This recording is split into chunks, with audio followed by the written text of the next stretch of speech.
নমস্কাৰ। এইবাৰতো ধনু নিৰ্মাণৰ কাৰণেতো আমি বহুত দিনৰ পৰা লাগি আছোঁ বাৰু, কিন্তু আমি ৩-৪ মাহ আগৰ পৰা লাগি থাকোঁ। মুঠতে যোৱা বছৰতে এইবাৰ যথেষ্ট ঢোল বনাইছোঁ। 50টা ওপৰত এটা কৰা 60টামান ঢোল আছে, কিন্তু এইবাৰ দেখিছোঁ গ্ৰাহকৰ কোনো ভিৰ নাই।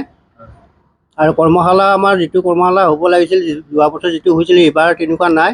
কিন্তু যোৱা বছৰ আমি ভালেই হৈছিল বাৰু, কিন্তু এইবাৰ নাই। এইবাৰ কাষ্টমাৰো নাই, বেচা বিক্ৰী তেনেকুৱা নাই, পুৰণা ৰিপেয়াৰিং নাই, মানে অলপ অসুবিধা হৈছে। এই ইলেকশ্যনৰ কাৰণে মানে অলপ মানে আমাৰ প্ৰব্লেম হৈছে বহুত।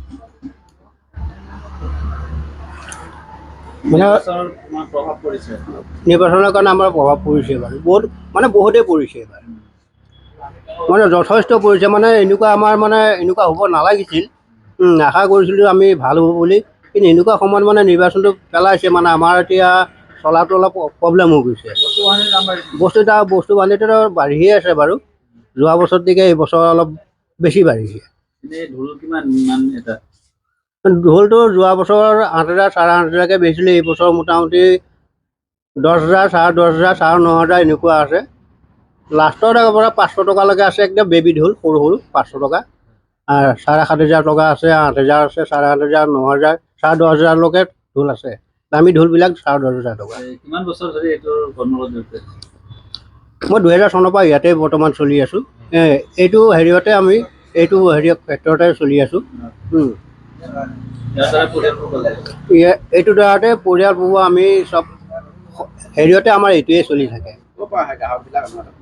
গ্ৰাহকবিলাক আহে আমাৰ তেজপুৰ টাউনৰ পৰা আহে, বালিপাৰা, চাৰিদুৱাৰ, নামেৰি, এইফালে ঢেকীয়াজুলি, ৰাঙাপাৰাৰ পৰাও আহে, মানে দূৰৰ দূৰৰ কাষ্টমাৰবিলাক আহে। আৰু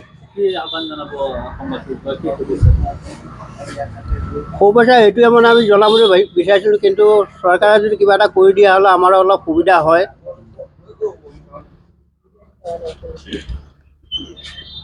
এইবাৰতো তেনেকুৱা বেচা বিক্ৰী তেনেকুৱা নাই, তাকে মানে সন্মুখীন হ'বলগীয়া হৈছে।